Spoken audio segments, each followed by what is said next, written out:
श्री राधे राधे। आप सभी का स्वागत अपने यूट्यूब चैनल में। तो आपको इस वीडियो में महाशिवरात्रि के दिन क्या क्या आपको नहीं खाना और क्या क्या खाना है। शिवरात्रि के पवित्र महीने के दिन ऐसी कौन सी शिवलिंग पे ऐसे कौन सी चीज़ चढ़ा देना है या ऐसे कौन सी चीज़ आपको खा लेना है जिससे आपको लाभ ही लाभ हो। दोस्तों, आपको धन दौलत की प्राप्ति हो, इसलिए आप इस वीडियो को अंत तक ज़रूर देख लेना।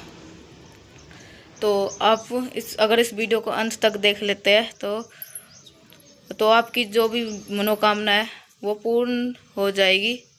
तो मुझे बताना दोस्तों, यह उपाय अभी तक आपको लाखों व्यक्ति तक को करोड़ों व्यक्ति तक पहुंच चुकी है। तो इसलिए आपको ये उपाय हम बता रहे हैं और आपसे ये विशेष अनुरोध है, इस वीडियो को ज़्यादा से ज़्यादा शेयर करें जिससे हर एक भारतीय नागरिक तक जरूर पहुँचे और कमेंट में हर हर महादेव जो अवश्य लिखे। दोस्तों, आपको कौन सी चीज़ है जो भूल कर भी नहीं खानी चाहिए। हमारी माताएं बहनें महाशिवरात्रि का व्रत रखती है तो उनका व्रत खंडित ना हो जाए, इसके लिए माता और बहनों को ये विशेष ध्यान करना चाहिए वो क्या खा रही है और क्या नहीं खा रही है। ठीक है, तो आपको ये विशेष ध्यान देना है क्या खाना है और क्या नहीं खाना है। और फिर महाशिवरात्रि के दिन साल में सिर्फ और सिर्फ एक ही बार ही आता है, इसलिए एक ही बार में इस दिन करे गए उपाय को एवं कार्य से लाभ ही लाभ होता है। तो भगवान महादेव की कृपा विशेष रूप से होती है। तो दोस्तों, तो आपको बता दें कि महाशिवरात्रि के दिन कुछ ऐसा वैसा खा लिया जाए तो महादेव का क्रोध आपको सामना करना पड़ता है। इसलिए उस व्यक्ति को इसलिए कहा जाता है कि इस वीडियो को पूरा देख लीजिएगा और अच्छी तरीके से जान लीजिएगा महाशिवरात्रि के दिन आपको क्या खाना है और क्या नहीं खाना है, क्योंकि ये छोटी सी गलती महादेव से रुष्ट कर सकती है। एक छोटा सा कार्य आपको महादेव के करीब ला सकता है। महादेव की कृपा आपके पास महाशिवरात्रि का पर्व सबसे बड़ा पर्व माना जाता है, तो मन किया जाता है दोस्तों ये साल भर की जो महादेव का प्रसन्न करने का। दोस्तों, इसलिए आपको विशेष रूप से बता रहा हूँ। सबसे पहले आपको इस वीडियो में बताएंगे आपको महाशिवरात्रि के दिन आपको कौन सी चीज़ अवश्य खाना है और कौन सी चीज़ भूल कर भी नहीं खाना है जिससे आपके महादेव की कृपा ही कृपा प्राप्त हो और आपकी हर एक मनोकामना इस दिन पूर्ण करने का बहुत महा उपाय भी बताने वाला हो। दोस्तों, तो आप इस वीडियो में हम ये भी बताएंगे महाशिवरात्रि के दिन महादेव पे ऐसी कौन सी वस्तु चढ़ा देने से लाभ ही लाभ होगा। तो दोस्तों, इस वीडियो को पूरा देख लीजिए। ऐसा उपाय महा उपाय बताऊंगा कि आपको महादेव को ऐसा क्या चढ़ा देना है जिससे आपकी मनोकामना बहुत जल्दी पूरी हो जाएगी। इस व्यक्ति को आपको पूरा देख लीजिएगा। चलिए जान लेते हैं। महाशिवरात्रि पर भगवान शिव जी की भीड़ लगेगी। कभी लोग इस पावन अवसर पर भगवान शिव को प्रसन्न करने के लिए उपवास रखते हैं। उपवास रखने से मन को शांति मिलती है। अगर आप भी इस खास अवसर पर उपवास करने जा रहे हैं तो अपनी सेहत का विशेष ध्यान रखें। साथ ही साथ इस बात का ध्यान रखें इस अवसर पर क्या खाए क्या ना खाए। आज हम आपको इस वीडियो में व्रत के दौरान क्या खाना चाहिए और क्या नहीं खाना चाहिए क्या बारे में विस्तार से बताएंगे। तो ये जानते हैं पवन पर क्या खाए क्या ना खाए, सावन के सोमवार व्रत में क्या खाए।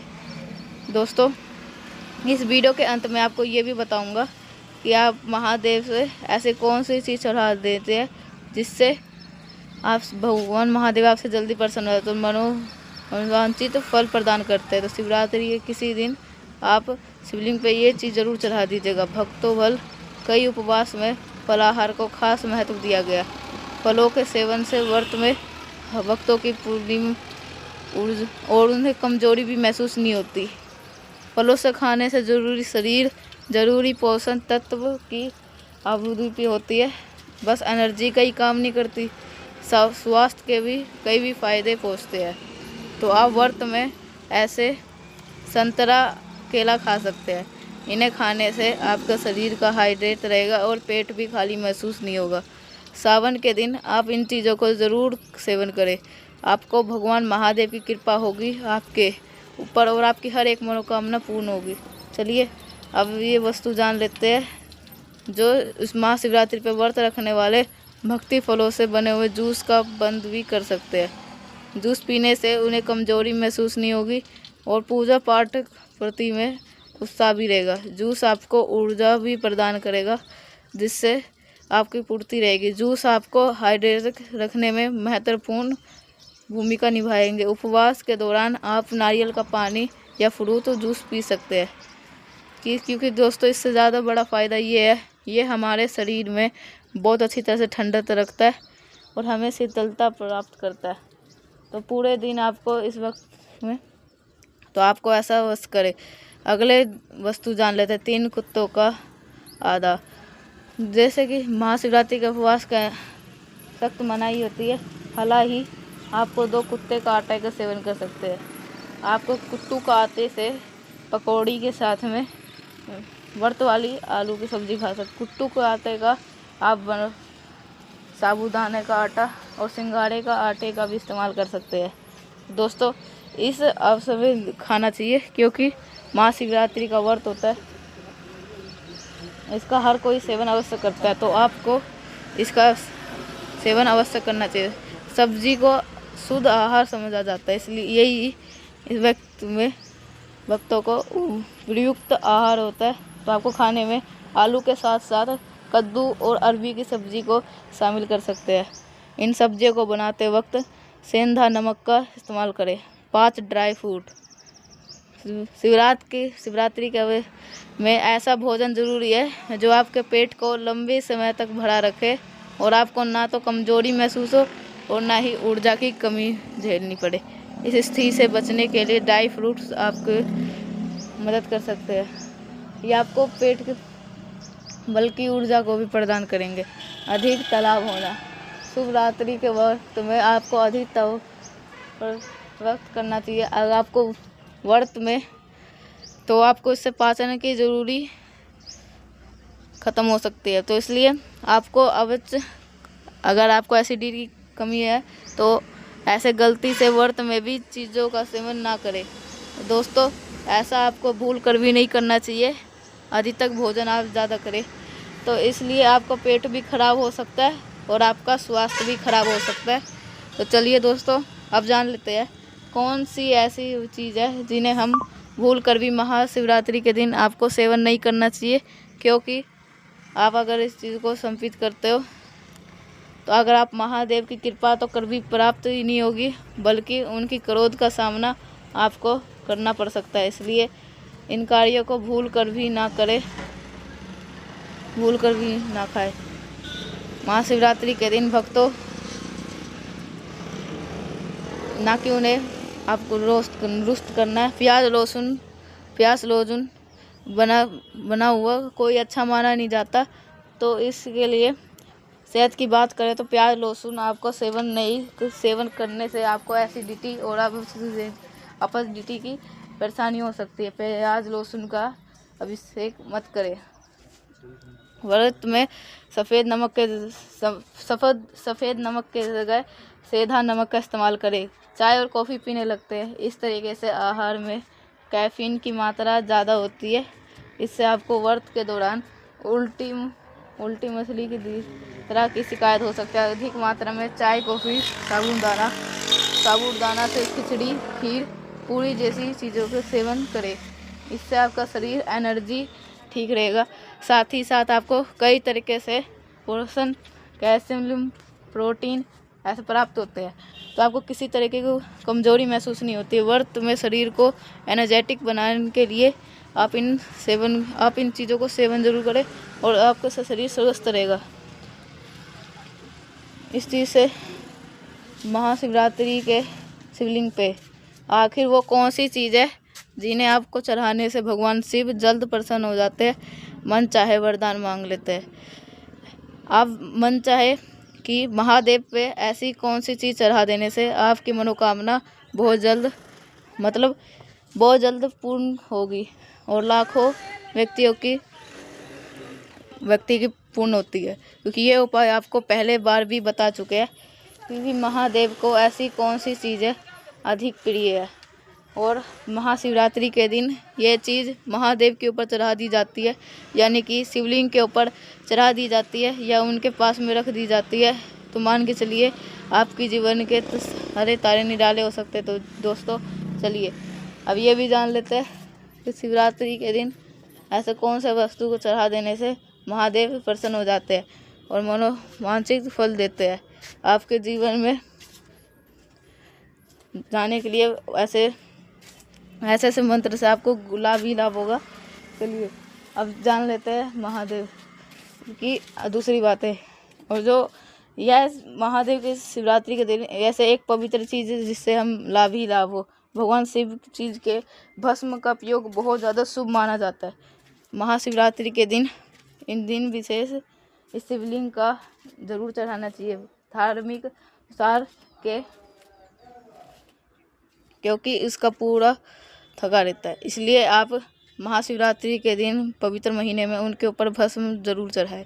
जैसे दोस्तों आपको ये याद ही होगा महादेव शमशान में ही कई दिनों तक बैठे रहते हैं दोस्तों।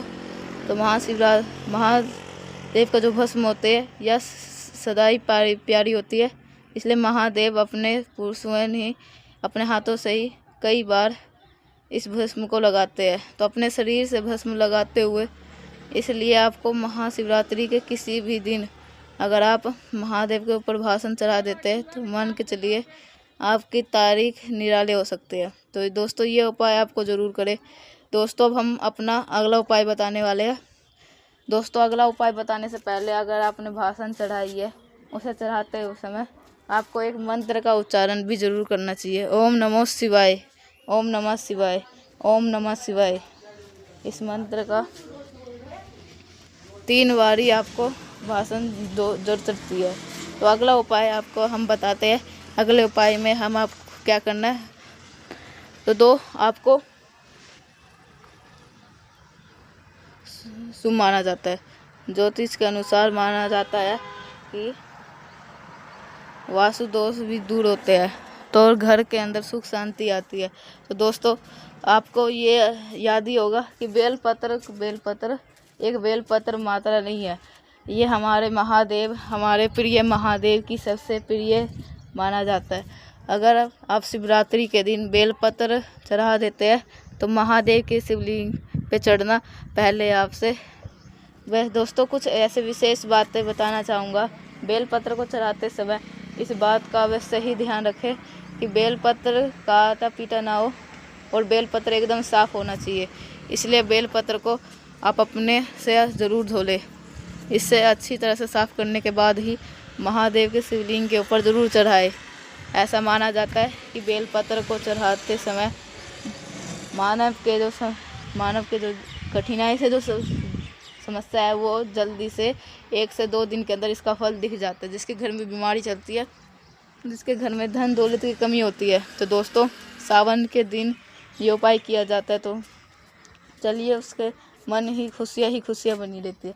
तो दोस्तों आगे जानकारी बताने से पहले तो आपसे एक छोटा सा अनुरोध करना चाहते हैं कि आप अपनी क्योंकि आपसे जो आपका जो भाग होता है वो हम बताएंगे। और अब जो आप हर हर महादेव कमेंट के अंदर महाशिवरात्रि लिख दीजिएगा और दोस्तों इस वीडियो को दबा करके शेयर करिए और जिससे हर एक भारतीय व्यक्ति का लाभ ही लाभ हो। और इस वीडियो को लाइक और चैनल को सब्सक्राइब जरूर अवश्य करें। चलिए जान लेते हैं आगे अनुसार कि भगवान शिव के आँख से निकले आंसू से निवृत्त रुद्राक्ष शुभ होता है। नेता है कि ऐसे जल्दी प्रसन्न होते हैं और भक्ति से अपनी विशेष कृपया बताते हैं। इसके दोस्त एक पुरानी कथा है। महादेव को आदर्श निकले थे, इससे प्रत्येक तो इसी ओर से एक प्यारी मानता है कि आप इस उपाय को करने से आपके आँखों में या कानों में या आपके चेहरे पर जो कोई भी आपके शरीर का कोई भी हिस्सा हाथ वे काम नहीं कर रहा है या बहुत दिनों से बीमारी से गुजर रहे हैं तो वो बीमारी आपके तुरंत ही ठीक हो जाती है। अगर महादेव के ऊपर छोटा सा टुकड़ा भी इस्तेमाल कर लेते हैं तो चलिए आपका जीवन बदल सकता है। दोस्तों इस उपाय को आप इसलिए अवश्य कर सकते हैं आपको लाभ ही लाभ होगा। चलिए, आपको 4 दूत धार्मिक मान्यताओं के अनुसार समुद्र मंथन में निकले विष को पीने के बाद में तो नीलकंठेश्वर महादेव पड़ा था। तो अब मिलते हैं नेक्स्ट पैसा, तब तक के लिए श्री राधे राधे।